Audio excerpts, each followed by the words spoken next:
Good morning, welcome back to our channel Sukanta লিদাস ব্লগে সবাইকে স্বাগত জানায় অ্যান্ড সবাইকে গুড মর্নিং। আজ অ্যাকচুয়ালি মেন ব্যাপারটা আজকে আমি মানে জাস্ট বলতে এলাম এই কারণে, কারণ তোমাদের দিদিভাই খুব শরীর খারাপ রাত্রি থেকে, ঠিক আছে, যেন মায়েরও শরীর ভালো যাচ্ছে না, আমারও মোটামুটি চলছে, ঠিক আছে। তো সেই কারণেই জাস্ট আমি এলাম একটু কথা বলতে, এটাই জানালাম, ঠিক আছে। তোমরা প্রে করো যেন দিদিভাই তাড়াতাড়ি সুস্থ হয়ে যায়, আর ওর মঙ্গল কামনা করো। Good bye. এই যে দেখো, দিদিভাই শুয়ে আছে, ঠিক আছে। যখন তোমাদের দিদিভাই ঠিক হয়ে যাবে, মানে সুস্থ হয়ে যাবে, অবশ্যই আবার তোমাদের কাছে আসবে, ভিডিও করবে, ব্লগ করবে, ঠিক আছে। রেগুলার অ্যাক্টিভিটিস যা দেয় সেগুলো দেবে। সেটাই বলার ছিল। তোমরাও সবাই ভালো থেকো, আর প্রে করো যেন দিদিভাই তাড়াতাড়ি সুস্থ হয়ে যায়, আবার যেন তোমাদের কাছে ফিরে আসতে পারে।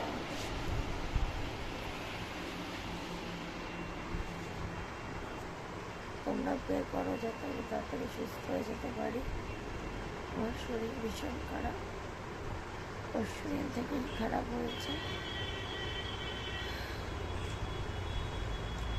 একটা মানসিক ডিপ্রেশনের মধ্যে জন্যই এতটা খারাপ হয়েছে। যাই হোক, তাই তোমাদের দাদাভাই ইন্টোটা দিল, একটু বেলা দিক বাজে একটু বেরোবো, হাতে বেরোলে ভালো লাগবে। ঠিক আছে, চলো আবার পরে আসছি। এই যে বন্ধুরা দেখো, তোমাদের বলেছিলাম শুভস্য শীঘ্রম, কিছু জিনিস যেগুলি মা আমার ব্লগে দেখতে পায় সেগুলি তোমাদের আজকে দেখাচ্ছি। এই দেখো, এই রেড চুড়িদারটা আমি আমার জন্য অনলাইনে অর্ডার করেছিলাম। পায়ের কাজটা পুরো এরকম, আর দোপাট্টাটা এরকম, সারা বডিতে এই কাজ। এটা আমারটা একটু ঢুকিয়ে রাখো না।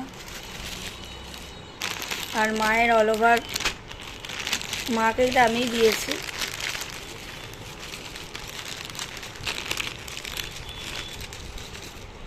এই যে মায়ের অল ওভার বডির কাজটা এরকম। এটা পয়লা বৈশাখের জন্য এটা মাকে দিয়েছি আমি। আমার দাদাভাইটা এখনও পেন্ডিং রয়েছে, দিয়ে দেবো, চিন্তা নেই। ঠিক আছে, চলো আবার পরে আসছি। পিত্তি কালারের ওপরে মায়ের জন্য মঙ্গলগিরি শাড়ি নিয়েছি। কেমন হয়েছে বন্ধুরা জানিও, আর এই মায়ের চুড়িদারটা কেমন হয়েছে জানিও, আর আমার চুড়িদারটাও কেমন হয়েছে অবশ্যই কিন্তু তোমরা জানিও। এখন বাদ রয়েছে আমার বোন, তোমাদের দাদাভাই আর বাবা। এদেরটা হয়ে গেলে মোস্ট আমাদের ইম্পর্ট্যান্ট জিনিসগুলি কমপ্লিট। আর ঘরে দুটো বেডশিট আর টেবিল ক্লথও কেনা আছে। শুধু ঘরে দুটো বেডশিট আনতে পারলেই হয়ে যাবে। দেখো, জেঠিমা ঘর মুছে যাওয়ার পরেও আমাকে আবার ঘর মুছতে, কারণ যেহেতু আমাদের রাস্তার ধারে বাড়ি, আর আমি ভয়েস ওভার দিচ্ছি, আমার গলার অবস্থা ভীষণ খারাপ। আমি কিন্তু ভয়েস ওভার দিয়েই করছি কাজটা। ভীষণই খারাপ আমার গলার অবস্থা। আমি কেচে কেচে করছি, দেখো বারান্দায় সব কিছু মুছে নিচ্ছি। এক ঝলকে সব কিছু মুছে নিয়ে একবারে আমি বসবো, এটাই আমার টেন্ডিং। কারণ আমি একবারে না মুছলে, পরিষ্কার না করলে না আমার মনে শান্তি হয় না। যেই খেপে খেপে খেপে খেপে খেপে খেপে মোছাটা আমার ঠিক আসে না। এটা তোমরা আমাকে এর আগেও দেখেছো, এখনও দেখছো। Good afternoon friends. দেখো, তোমাদের দিদিভাই চ্যানেলে আজকে আসতে হলো, ঠিক আছে। তোমার দিদিভাই এতটাই শরীরটা খারাপ, সেই জন্য আজকে এসে আমি বলছি, ঠিক আছে। এই আমরা স্নান করে এলাম, মা পুজো দিচ্ছে, দেওয়া হয়েও গেছে অলমোস্ট, এই যে, ঠিক আছে। আর তোমার দিদিভাইয়ের স্নান হয়ে গেছে, আমারও হয়ে গেছে। এবার আমরা একটুখানি লাঞ্চটা কমপ্লিট করব, তারপরে দেখি কী করা যায়, না আছে কী আছে। কারণ মেন জিনিসটা কি, যে আগে তো সুস্থ হতে হবে না, তারপরে সুস্থ হলে অফিস জয়েন করা ব্যাপার আছে, সব কিছুই আছে। ঠিক আছে, চলো পরে আসছি। এই যে বন্ধুরা দেখো, তোমার দিদিভাই সিঁদুর পড়ছে, ঠিক আছে। শরীরটা ওর খুবই খারাপ, তাও সবই ম্যানেজ করার চেষ্টা করছে, ঠিক আছে। আমি তো আছি, অসুবিধা কিছু নেই। এই যে দেখো, চুল আশ্রাবে, আবার একবার আসছে। ওই যে লিপ বাম। ঠোঁটটা ফেটে যায় প্রচন্ড।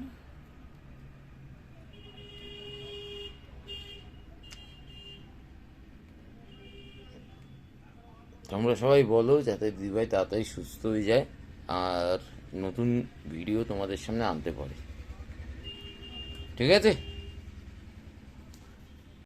স্নান করে এলাম, শরীরটা এতটাই দুর্বল যে মাথা ঘুরে ঘুরে বারবার পড়ে যাচ্ছি। তোমাদের দাদাভাই আমাকে ধরে ধরে নিয়ে আসছে যাচ্ছে। কেন এটা হচ্ছে বুঝতে পারছি না, কোনো ওষুধের রিয়াকশান হতে পারে মেবি, আর কিছুটা মানসিক স্ট্রেস থেকেও হতে পারে। কারণ বেশিরভাগ ক্ষেত্রে না আমার বাড়ির লোকেরা না আমাকে মানুষ বলে গণ্য করে না, ভাবে আমি একটা যন্ত্র বা মেশিন, যে ওকে যা খুশি যা বলা যায় ও সহ্য করে নেবে। ও তো ওকে সব কিছু সহ্য করে দেওয়ার ক্ষমতা ভগবান ওকে দিয়েই দিয়েছে। কিন্তু আমিও যে কোথাও গিয়ে একটা মানুষ সেটা তারা কিন্তু ভাবে না। সে যেই হোক, আমার মাই হোক আর আমার বাবাই হোক, যেই হোক না কেন। তাই যাই হোক, এই যন্ত্রটাকে ইউজ করে অনেকেই অনেক কিছু করছে, চলছে। ঠিক আছে, তোমরাও আশীর্বাদ করো, প্রে করো এই যন্ত্রটাকে যেন আরও ইউজ করা যায়। ইউজ করতে করতে একটা টাইম তো যন্ত্রটাও নিস্তেজ হয়ে পড়বে, তখন কি হবে দেখা যাবে। আপাতত এই যন্ত্রটা যেন চলতে পারে তোমাদের আশীর্বাদে। যন্ত্রটা যেন মানে একদম মেশিনের মতো, যন্ত্রের মতো চলতেই থাকে। কোনো থামাথামির যেন কোনো সিন না হয়। ঘরের বাইরে সব দিকে যন্ত্রটা যেন চলতে থাকে। আমি একটা কথা তোমার কথা বলাটা ওর অপরাধ। দেখো, কে কি অপরাধ মানলো কি না মানলো তাতে আমার কিছু যায় আসে না, ঠিক আছে? এবার দেখো, না তুমি অনেকে ভাবে না, যে অনেকে ভাবে হয়তো আমি মানে অ্যালকোহলিক ভাবে কথা বলছি বা কিছু, দিনের বেলাতে কেউ নেয় না, আছে। এবার আমার কথা হচ্ছে, দেখো কার পয়সায় কি নিচ্ছি সেটা ম্যাটার করে না। আমি তো কারোর সঙ্গে খারাপ ব্যবহার করছি না, যতক্ষণ না আমার সঙ্গে কেউ বাজে ব্যবহার করছে। দেখো, আমার বাবা আজকে দুনিয়াতে নেই, কিন্তু বাবা একটাই কথা শিখিয়েছিল, ছেলে, বেটা ছেলে, হ্যাঁ, মার্দ কা জওয়ান,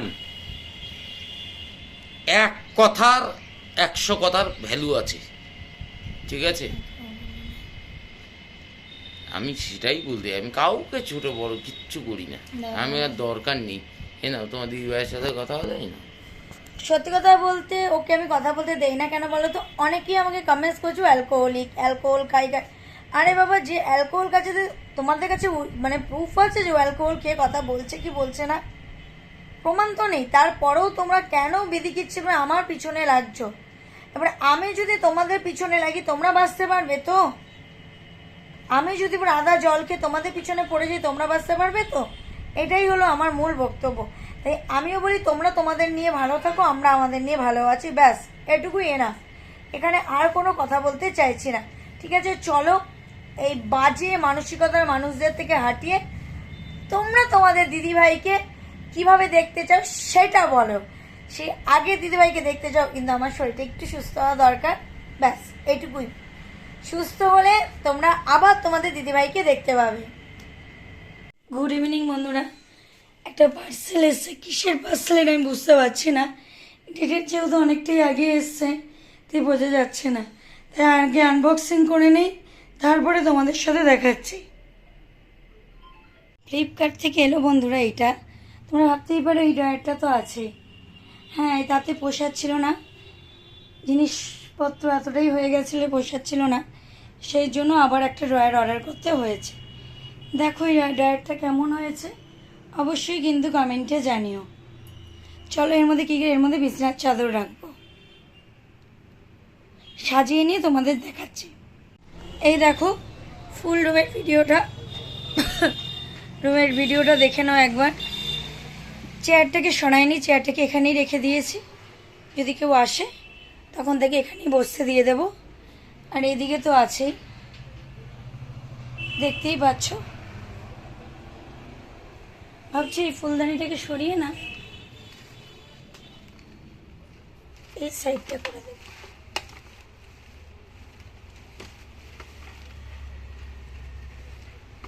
তোমরা কেমন হয় বলো তো। না, যেখানকার জিনিস সেখানেই দেখতে ভালো লাগে।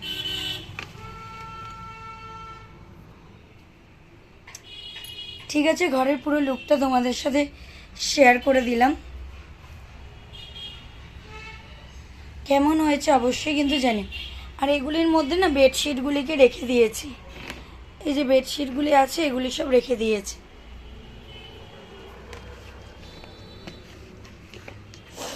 ঠিক আছে, চলো আবার পরে আসছি। শুভ সন্ধ্যা বন্ধুরা, খুব সুন্দর করে মানে ঘরটাকে ডেকোরেট করেছি। তোমাদের তো দেখালামই, শরীরটা ভীষণ খারাপ, গলা শুনে বুঝতেই পারছো। এটাই ঘরেই রাখো গাছের ওষুধটা। তোমাদের দাদাভাইকে বললাম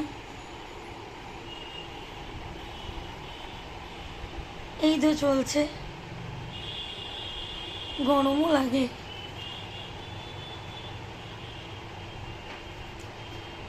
কে কি করছো তোমরা অবশ্যই জানিও।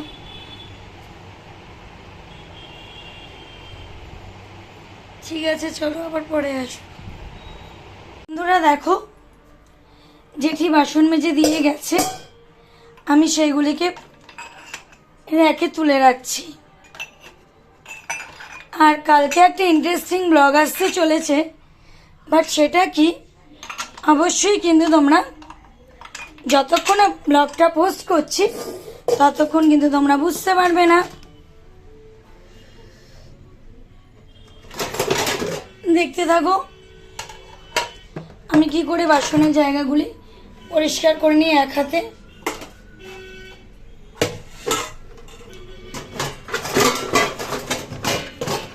তোমরা তো আওয়াজ পাচ্ছ, খ্যার খ্যার খ্যার খ্যার খ্যার খ্যার। বাসনের একটু পরিষ্কার করে তোমাদের সাথে আবার আসি। হ্যালো বন্ধুরা, ঠান্ডাটা ভালোই লেগেছে। আজকের মতো ভিডিওটা এখানেই শেষ করে দিচ্ছি, আর বাড়াবো না ভিডিওটা। চলো দেখা হচ্ছে আগামীকাল একটা ইন্টারেস্টিং ব্লগ নিয়ে। তোমরা ভালো থেকো, সুস্থ থেকো, এই কামনাই করি। এখন অবধি যারা আমার চ্যানেলটি সাবস্ক্রাইব করনি তারা অতি অবশ্যই আমার চ্যানেলটি সাবস্ক্রাইব করো, পাশে থাকা বেল বাটনটি প্রেস করে দিও যাতে আমার ভিডিও নোটিফিকেশন তোমাদের কাছে খুব চলে যায়। আমার গলায় ব্যাং ঢুকেছে। Tata, good night.